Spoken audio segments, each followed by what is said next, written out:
কাঁচা লঙ্কা পেঁয়াজ দিয়ে দিলাম।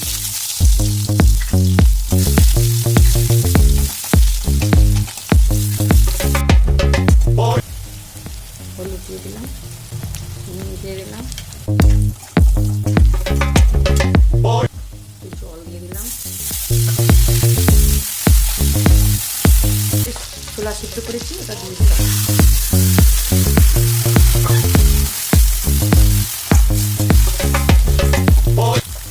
জল দিয়ে দিলাম, একটু ঢাকা থাকবে 5-7 মিনিট মতো ঢাকা থাকবে।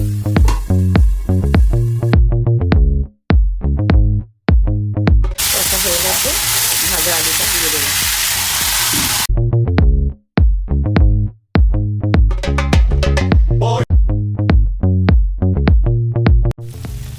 কষা হয়ে গেছে ছোলা আলুটা, কাঁচা লঙ্কা একটু দিয়ে দিলাম, একটু ঝাল ঝাল ভালো লাগবে।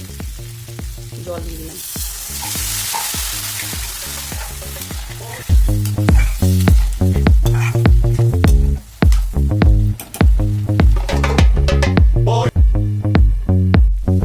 হয়ে গেছে, শুকনো শুকনো মাখা মাখা করে দিলাম। মুড়ি দিয়েও ভালো লাগবে, শুধু বাটি দিয়ে নিয়ে খেয়ে নিলে ভালো লাগবে।